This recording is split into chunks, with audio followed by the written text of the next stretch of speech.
তাই প্রতিটা ইমামকে অনুরোধের সাথে বলছি, প্রতিটা মসজিদে এক লাইন হলো বলবেন জুম্মার দিনে, বলতে না পারেন ইমামতি ছেড়ে দেন, না হয় আল্লাহর কাছে কিয়ামতের দিন ধরা পড়তে হবে।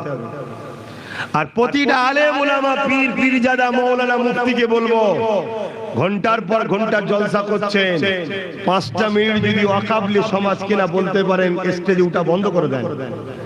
কেন আপনি ধর্ম করছেন পেটের জন্য, আপনি ওয়াজ করছেন পেটের জন্য।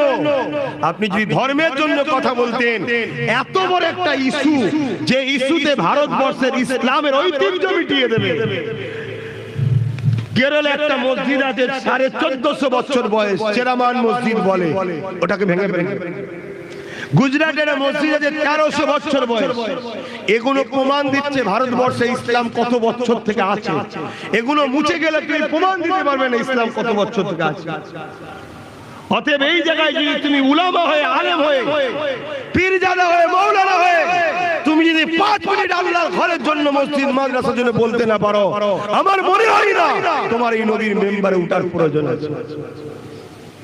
কথা কি আমি ভুল বলছি?